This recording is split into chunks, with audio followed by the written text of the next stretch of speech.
This is the Game Changers Experience. Deep dive conversations with leading business disruptors, Olympic athletes, celebrities, entrepreneurs, and influencers from around the world. This show will teach you insights about the winning principles in mindset, productivity, marketing, branding, entrepreneurship, business strategy, and more. Hosted by Productivity Authority, business strategist, former elite athlete, author, and public speaker, Adam Strong. Hello, everybody, and welcome to another Game Changers Experience live show. If you're listening to me, do me a favor. If you're listening to me live, use the hashtag live, use the hashtag replay. That'd be super awesome. And if you're listening to me here, by the way, do me a favor and just do a PLC post, like, or comment in the comment section below. Here we go. There it is. So today's episode is all about, are you aligned with vision? And so I kind of want to share some context as to how I kind of came up with the idea of today's show. And I want to quickly share a quick story, because this week has been quite a bit of an eye-opener. Now, again, depending on when you're listening to this episode, of course, is going to probably depend on what sort of context you're taking this. But, beginning of 23, which is this week, of course. And I had a bit of a, I suppose, I'm going to call it an epiphany, right? But first of all, I want to quote my friend Sammy Blendell, because Sammy she was one of the first catalysts for me to really help me to really figure out, well, not just figure out, but just to make sure that I'm in the right lane. Does that make sense?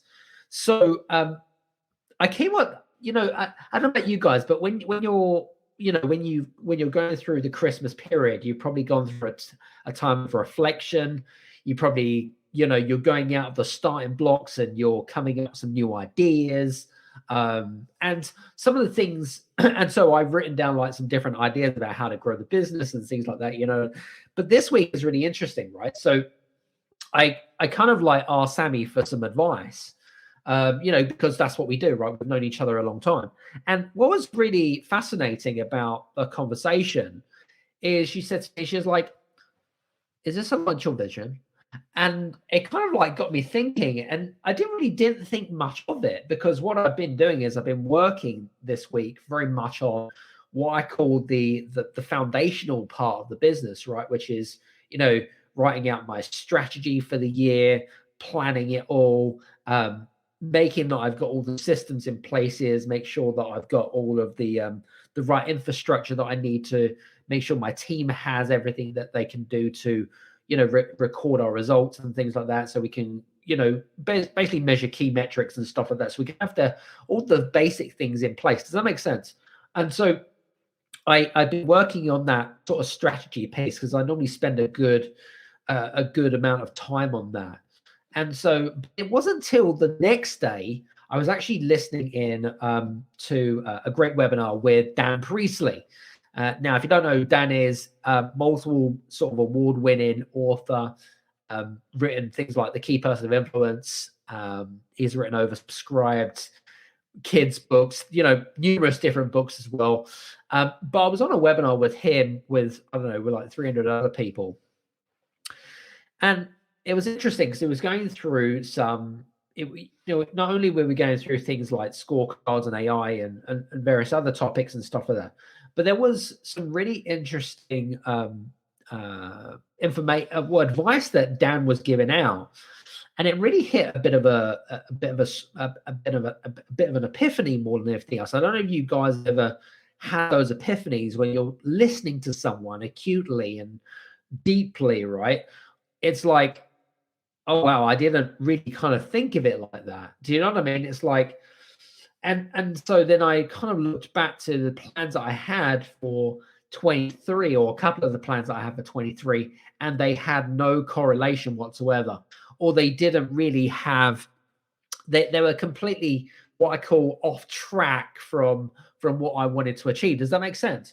And so I don't know if you've ever kind of self-sabotaged this yourself, where you've come up with an idea or whatever it might be, and it's completely off track to what your vision is.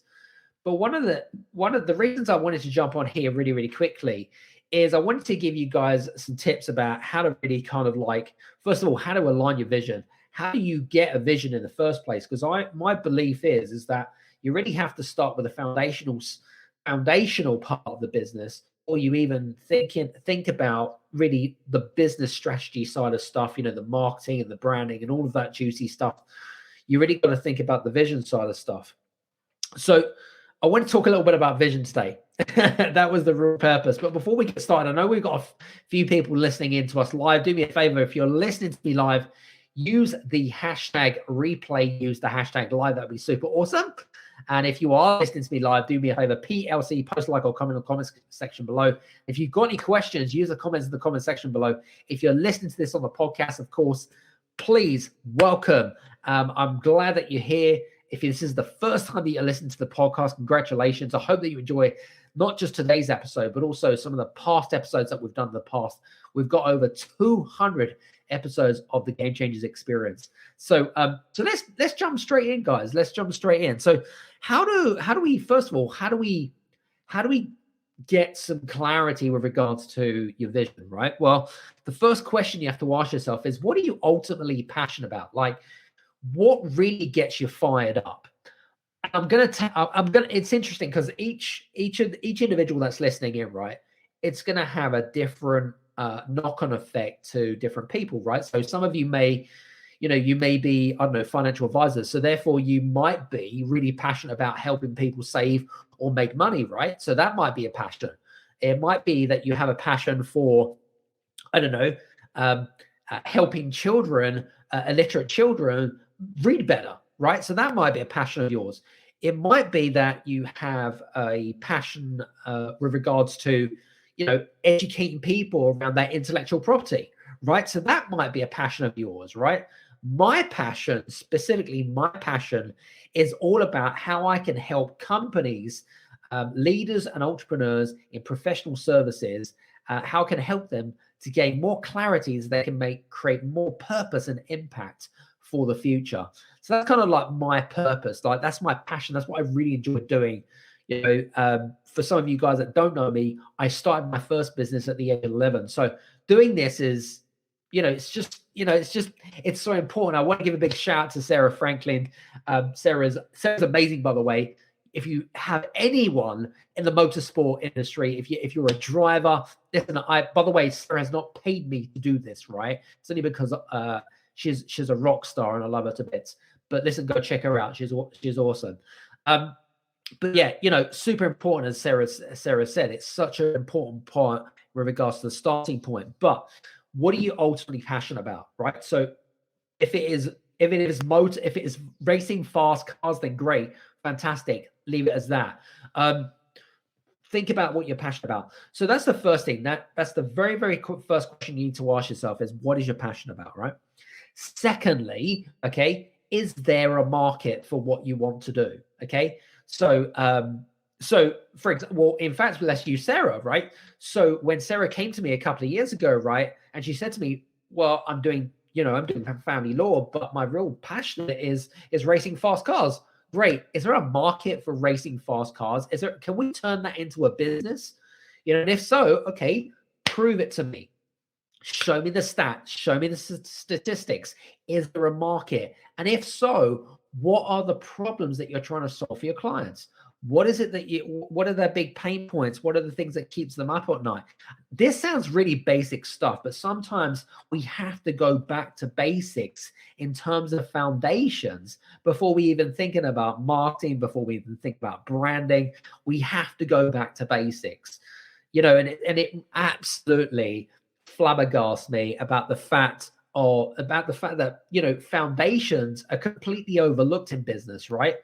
You have to start with foundations first, because without the foundations, everything else becomes, when you've got those foundations in place, I'm telling you now, everything else becomes so much more easier.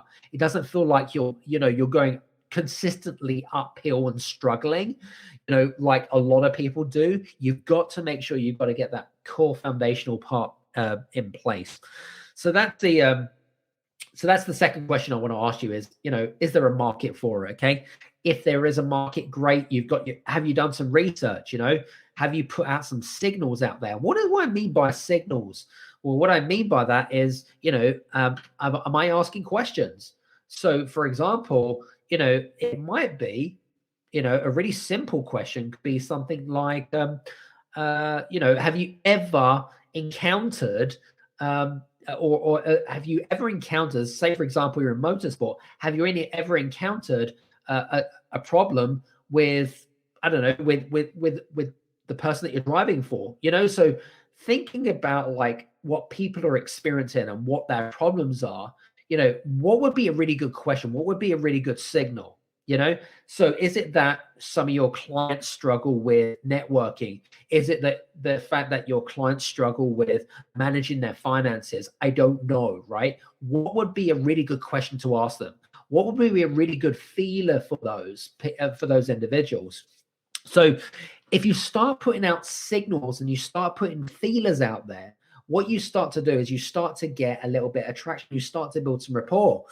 And, and I feel like that's really, really super important.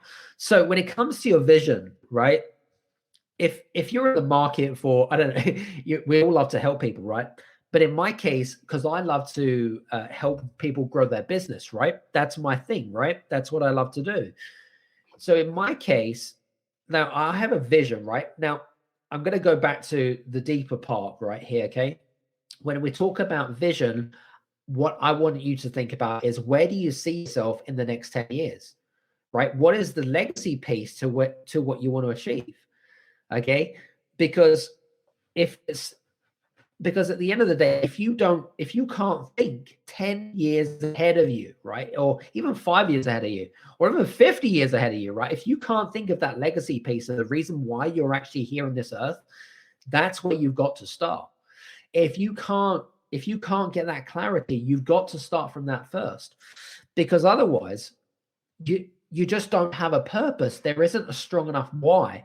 Otherwise, it's going to feel like taking on a full-time job, right? But there's just no enthusiasm for it. Do you know what I mean? It's like that you just don't, there's just like kind of there's no rocket fuel. Do you know what I'm saying? It's just kind of weird, right? But anyway, so what is the legacy piece? What do you want? How do you want to make people feel? A bit like going back to personal branding, which again, really super important. Trust, building trust, especially in this day and age, really super important. 23. In fact, it's going to be even more important to build trust in 23 as we go forward.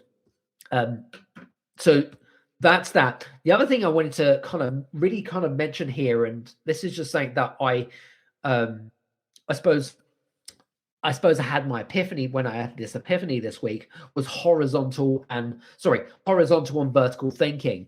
So what do I mean by that? So what I mean by that is, when we think of say a particular industry, just say for example say you're a lawyer, right? Say you're a lawyer and you're in one lane, right? So you're in one lane in your practice. Okay, so that is your vertical, right? So that is your vertical. Now in order to go horizontal, I could offer different products, services that could say be in commercial law, property law. I could go into different types of law, and then I could create my own different verticals. Does that make sense? Now where it comes a little bit sticky is we don't go down the vertical. What we do is we just keep going horizontal. Does that make sense? So we keep going from one thing to the next, okay? And eventually you've got like this big, massive horizontal line of different remits of, what exactly you offer. But then it completely detracts you from your vision. So the best thing what I would advise you to do is to pick one from your horizontal part and go vertical. All right, so go deep in that vertical. How can you go deep in that vertical? Very, very simple. Okay, so in my case, when it comes to helping people grow their business, one of the verticals, or one of the things that I've identified, is putting on special private events, right, which we're going to do in the spring. So we're going to start doing private dining events in the spring. And the reason we're going to do that is purely because what I do is intimate, right? We have to build this intimacy. My clients have to trust me. Same if you're in professional services. It's the same if you're in any service-driven industry. You've got to be able to build this, this deep connection with your clients, because if you don't, what's going to happen is there's going to be trust down the line, but also they're not going to hang around. You're not going to create that loyalty. You're not going to create retention that you desperately need in a business. Now, again, depending on how many clients you actually want to work with, over a set period of time. Like for me, I don't want to work with lots of clients. I actually choose who I want to work with. For some people, they don't want to do that, right? They choose to work with a large amount of clients, and that's entirely up to them, right? But I always think about like quality over quantity, okay? So, would you prefer to work with a client or a number of clients which really appreciate what you do? They pay you what you're worth, okay? And you don't have to bust your balls in order to make them happy? Or would you prefer to focus on the larger numbers, which is absolutely fine too, right? But again, your profit margin might be slightly smaller. So again, thinking about like, quality over quantity, how many clients could you take on, right, as a business, right? And how could you, and can you give them the level of happiness? And I'm not going to call it satisfaction, because actually everyone has a standard of feeling satisfied, but they need to feel wowed when they work with you. Does that make sense? And so if that number is 20, if that number is 50, if that number is 100, or it might be something really specific, it could be something like 73 or whatever random number you come up with. But what is the ideal amount of clients or customers that, provided that you can give them that wow experience, okay, what is that actual number, okay? And if it goes over that number, right, then it's going to cause this kind of what I call integrity rift. Do you know what I mean? And, in terms of my core values, like integrity is one of those highest ones. Integrity is important to me. I want to make sure that my clients are happy. My clients are going to walk away with a smile on their face, and they're going to feel like they're not only being looked after, but they have this kind of like wow factor. It's like, wow, I never thought about that. Wow. Do you know what I mean? It's kind of like this exponential experience and stuff. So anyway, I feel like I'm waffling a little bit. Anyway, so this was what I discovered this week, basically in a nutshell. So let's quickly wrap up from in terms of vision, right? So core foundational part. How do you get a vision? Firstly, the first question you have to ask yourself is, what are you passionate about? So that's the first thing. What are you passionate about? Are you passionate about, are you passionate about the gym and getting healthy? Are you passionate about, I don't know, helping people lose weight? Are you passionate about, are you passionate about people's finances? Are you passionate about, I don't know, getting children more energetic? I don't know what you're passionate about, okay? So thinking about what you're passionate about. Number two, is there a market for it in terms of your passion? Can you turn that into an actual business? Even if you're in a business right now, okay, and you're just not sure what the vision is around your business, okay, this is a really good exercise. I kid you not, okay, because all of your Google ads spend, all your Facebook ads, and all your marketing spend that you put in right now, if you don't have that vision in your head, or you don't know where you're going to go with it, that means your team are completely disjointed. They don't know where they're going. They don't know how they're going to get there. They have this lack of direction from you in terms of your leadership. It's really important. You've got to create that vision. Vision is it's a bit like a foundation that you need before putting up a house. Because if you don't have the foundation, then guess what? The house is going to fall down, right? It's exactly the same premise. So is there a market for it? Can it be monetized? Is kind of like the third part of it. What research have you done? So and what signals are you putting out there? So like, what core questions are you asking your audience? What media channels are you putting out there? So are you on LinkedIn, for example? Are you consistently putting content out there? Are you asking questions? You're asking for interactions and engagements. Really, it's super important. And then the last thing really is about horizontal and vertical thinking. So pick a vertical, stick to it, go deep, go deep on that vertical and explore about how you can become successful in that within that vertical. Okay. And again, use Sarah Franklin as a really good example of this. We take her family law, okay, her family law business. She's become successful in that, but her passion's in motorsport. Let's take that, turn it into a big vertical. She's now got 2 verticals, family law and motorsport law.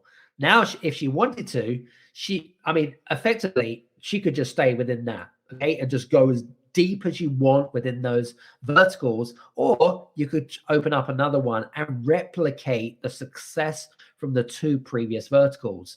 So it's about making sure that you're staying in your lane, okay, not coming up with weird and wonderful ideas which detracts you from your actual main vision. So important, okay, because I came up with a couple of ideas, and my friend Sammy, she's like, no.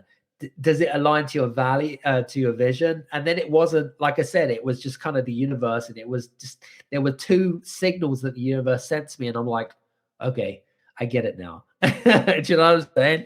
I get it now. Anyway, listen, I hope that you've enjoyed today's conversation. Thoroughly enjoyed being on here as well. And I loved some of the interaction on here with you guys as well. If you're listening in on the podcast, do me a favor. If you want to drop me an email, if you're finding it really difficult with your vision, actually, what I was going to say to you guys, we've got a great gift for you. We've got our scorecard called the Business Growth Scorecard. And if you want to learn more about how you can find, how you can identify which area of business that you need to grow, okay, whether it be in leadership, whether it be in energy, whether it be in vision, fill in the Business Growth Scorecard. It is actually, I'm going to put a link here for you guys that are listening in, actually. So it's here, how to grow a business. So it's down here on the, at the bottom of the page. And for you guys, we'll put the link in the podcast so that you can fill in the scorecard and you can identify which part of the business that you need to make improvements to. This is going to help you, just give you some focus and direction. But it's also, otherwise, sometimes it's going to feel like, you've got to either start from scratch, or, you've got to be everywhere and anywhere, or try and figure it out on your own. But a scorecard's great because it gives you core metrics, but also gives you it identifies the area of your business where you're best suited to focus on. So I hope this has been particularly useful anyway in today's episode. Really enjoyed today's episode for you guys. I'm going to be back on here again, of course, on a much more regular basis now, moving into 23 and beyond. Listen, hope you have a great weekend or great week whenever you're listening to this, and we'll speak to you soon. Take care. Have a good one. Bye-bye.